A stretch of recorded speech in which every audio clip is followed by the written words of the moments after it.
Welcome to Learn or Be Learned. Thank you for joining me on this week's book series, Reading for the Hungry. I'm your host, Shiva Danishekar, and let's read. Okay, so successful people and unsuccessful people both have the same goals. But then, why are some people successful and others aren't? And that is the question we have to ask ourselves. It can't be goals then. Goals can't be what differentiates successful and unsuccessful people. Everyone has goals, right? So what does determine that? And this book, Atomic Habits, goes over what that is, right? So goals give you a deadline. It gives you a call to action. It gives you kind of a reference frame of what you're trying to focus on. But what keeps you accountable on that is your system, not the goals themselves, right? Systems, habits. And in this episode, I'm going to be discussing 4 problems that the book poses on why goals aren't as good as systems when you're trying to become successful in what you need to do. And then I'm going to go over 4 ways you can either build a good habit or break a bad habit. So the author poses 4 problems on being goal-oriented and not system-oriented. And the first one is that winners and losers both have goals. So how does this determine success, right? We already kind of talked about this when I first started, and it just makes sense, right? We all have goals, but what keeps someone from succeeding and others from failing? And it's the system in place that they use to propel these goals, these focuses that they have. 2, achieving your goal is a momentary success, right? So you say, once I lose 20 pounds, I'll be happy. So this is a goal. And you'll be working out every day and maybe you'll reach this goal. But once you reach the goal, what happens? We stop working out. We stop going because we reach the goal, right? That's the thing with the goal is that's a problem.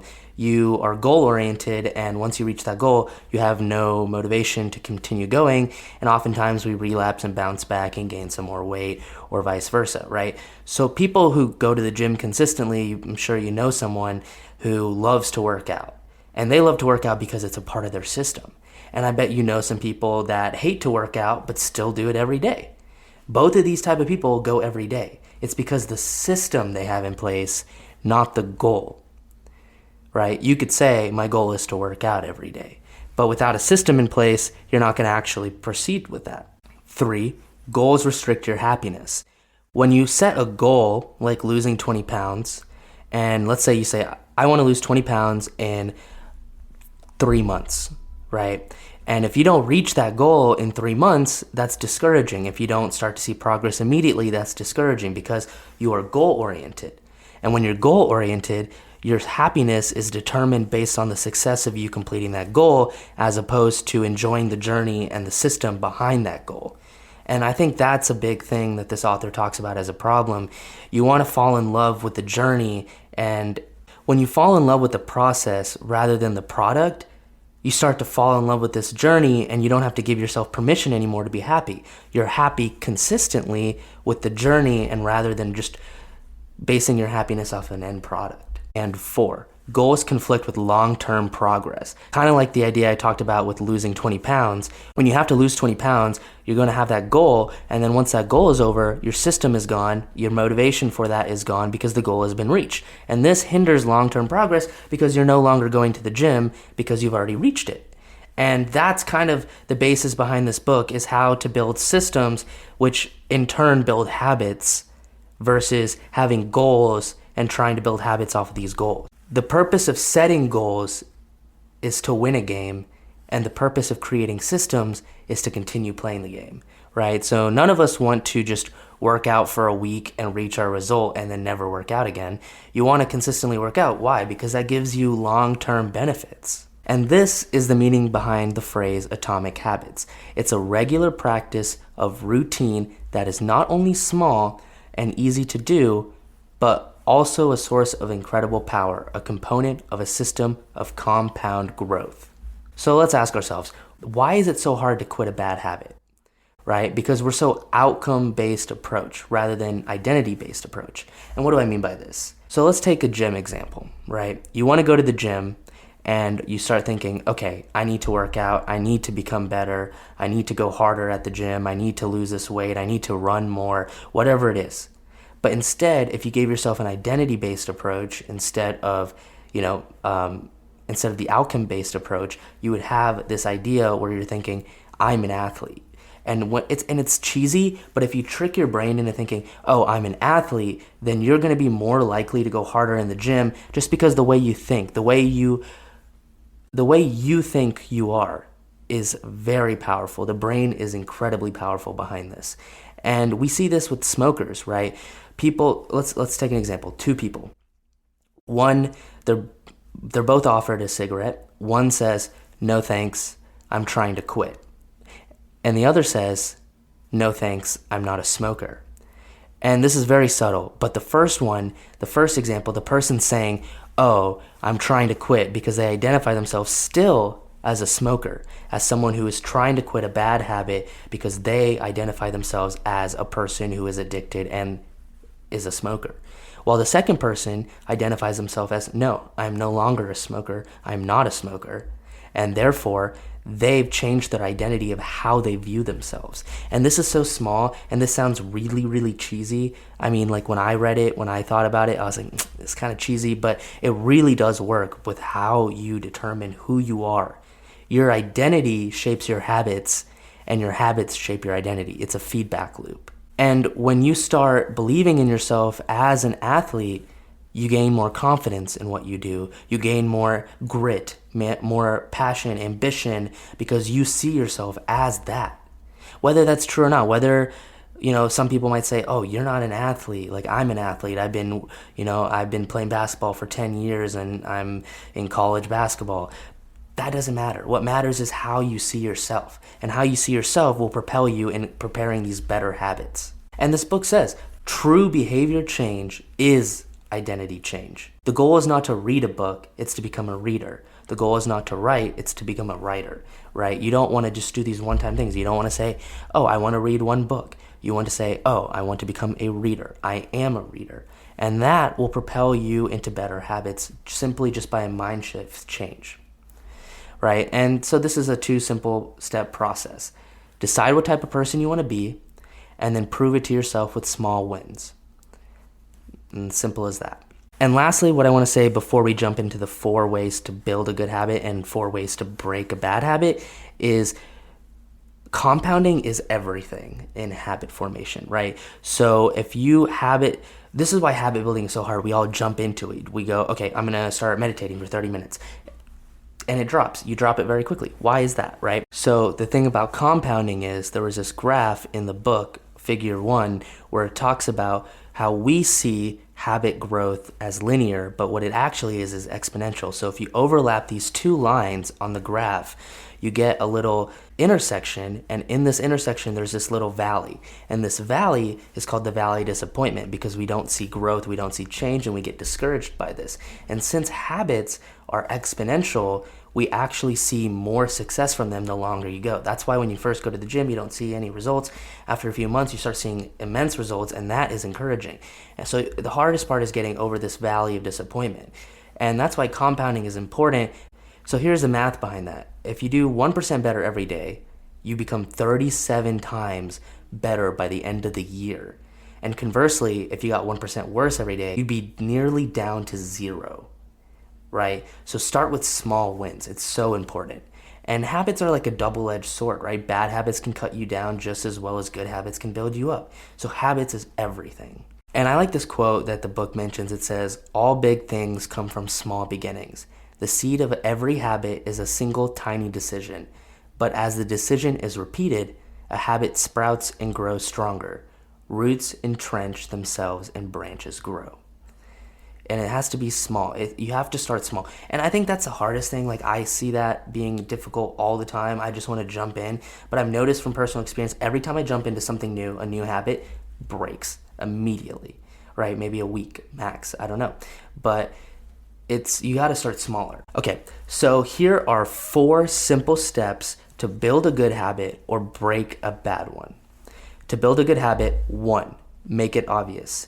mark a calendar as you build the habit, right? So as you do the habit every day, mark the calendar, and you start seeing this momentum grow and this chain growing, and you're not going to want to break the chain.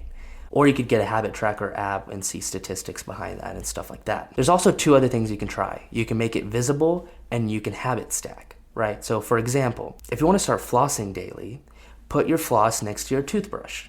What this does is it removes resistance and it removes the friction of doing this habit, right? So sometimes you'll be like, I'm too lazy, like I don't want to go dig through my bag and find the floss. You're adding layers of resistance. So putting your floss right next to your toothbrush, and hopefully you brush twice a day already. This is a habit you already acquire naturally. You can do things called habit stacking. So you can stack a habit that you want to do with a habit you already do. So since you already brush, you can immediately after floss, or floss right before.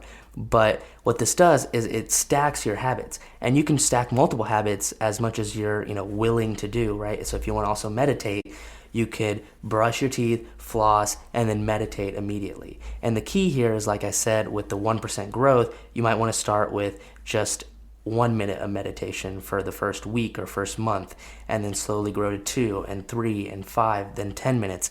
And you want to slowly increase that level. Because if you initially say, I'm going to do 30 minutes, it's just not going to happen. 1 minute is a lot easier to do. And to break a bad habit, you want to make it invisible. You either want to remove the cue or change the cue that exists. A cue initiates your response to the bad habit and the craving for it, right? So for example, let's say a smoker always smokes when they go to their porch. What this has done is it's made the porch a cue for smoking. So every time you go on the porch, you're gonna have the craving to smoke. And what you could do is either avoid the porch, or you can change what you do on the porch to change that cue. So maybe when you go to the porch, you start reading a book. And this is really hard. I think it's better to change the cue than to avoid it, because let's say you stop smoking after a year and you go to that porch, you might still find that urge and that tendency or whatever bad habit you're doing, right? So I think changing the cue is a lot more beneficial long term. That's just my personal opinion from what I've gotten from this book. Building a good habit number 2. You want to make it attractive, right? There's a thing called temptation bundling, where you combine an action you want to do with an action you need to do, right? So let's say you want to start listening to more podcasts like mine, right? You like how I said that? You like how I slid that in there? Anyways, let's say you want to start listening to more podcasts by me because, you love my podcasts, and thank you for that. You can listen to podcasts in the car, right? So something that you need to do is drive to work. So you get in your car. So that is a task you need to do. And now you can combine that with a task you want to do. It's called temptation bundling. And this can work for various different ways, right? You might want to join a culture that already enacts this habit as a norm, right? So going to the gym instead of working out at home might give you more a motivation to start working out more. You want to indulge yourself in an atmosphere that already enacts in these better habits that you're trying to build for yourself. Or you can do something you enjoy right before doing something that's more difficult. So let's say you want to start eating salads every day. Maybe you eat a piece of dark chocolate right before. So you've primed your brain for something that's attractive and following that with something that is less than ideal that you like, right? Like eating that devilish salad. Anyways, breaking habit number 2 is making it unattractive.